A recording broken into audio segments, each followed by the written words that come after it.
Soviet संघ को बिखरे हुए महज 8 साल ही हुए थे। तभी व्लादिमीर पुतिन साल 2000 में 26 मार्च को रूस के राष्ट्रपति बने। अब पुतिन 73 वर्ष के हो चुके हैं और अब भी वह रूस के राष्ट्रपति हैं। अमेरिका में इस दौरान 5 राष्ट्रपति बदल चुके हैं। राष्ट्रपति के रूप में पुतिन 7 बार अमेरिका का दौरा कर चुके हैं।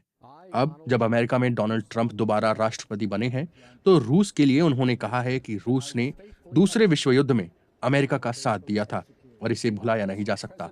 लेकिन ट्रंप ये भूल गए कि दूसरे विश्व युद्ध को खत्म हुए 80 साल होने जा रहे हैं और इन 80 सालों में बहुत कुछ बदल चुका है। दरअसल पुतिन जब सत्ता में आए तो रूस का मिजाज अमेरिका विरोधी हो चुका था। ऐसा मिजाज केवल वहां की सरकार का ही नहीं था, बल्कि लोगों का भी हो गया था। द लेवाडा सेंटर मॉस्को स्थित एक पोलिंग समूह है।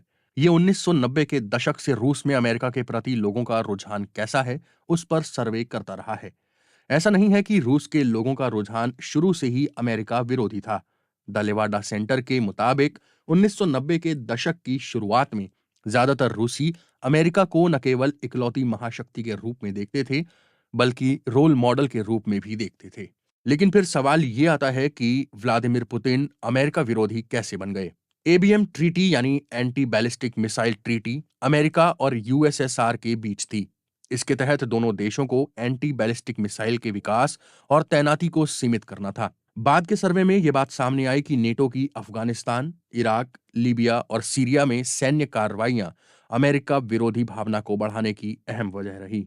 यानी पुतिन जब रूस के राष्ट्रपति बने, उसके पहले ही अमेरिका विरोधी भावना घर कर चुकी थी। अमेरिका ने 2003 में एक बार फिर इराक पर हमला किया। तब जॉर्ज डब्ल्यू बुश अमेरिका के राष्ट्रपति थे और पुतिन के पास रूस की कमान थी। रूस ने अमेरिका के इस हमले का विरोध किया, लेकिन अमेरिका की अगुवाई वाला सैन्य गठबंधन इस विरोध को लेकर बेपरवाह रहा।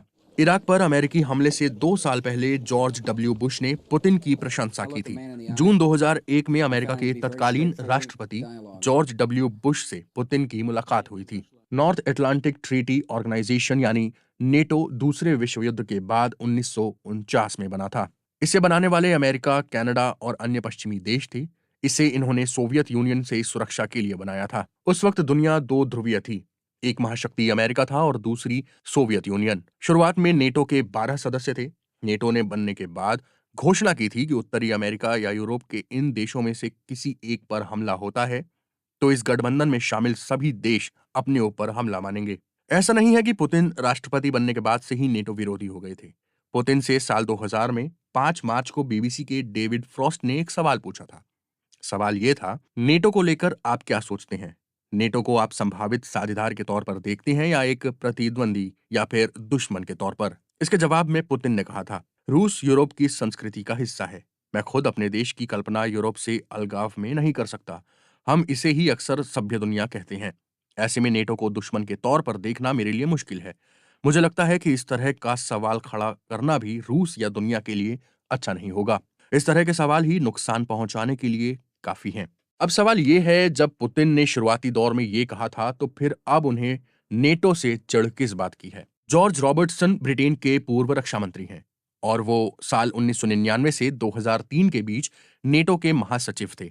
जॉर्ज रॉबर्टसन ने पुतिन से शुरुआती मुलाकात को याद करते हुए बताया था, पुतिन ने कहा, आप हमें नेटो में शामिल होने के लिए कब आमंत्रित करने जा रहे हैं? मैंने जवाब में कहा, हम नेटो में शामिल होने के लिए लोगों को बुलाते नहीं हैं। जो इसमें शामिल होना चाहते हैं वो आवेदन करते हैं। इसके जवाब में पुतिन ने कहा था, मैं उन देशों में से नहीं हूं कि इसमें शामिल होने के लिए आवेदन करूं। इसके बाद से व्लादिमीर पुतिन का नेटो विरोध कभी नहीं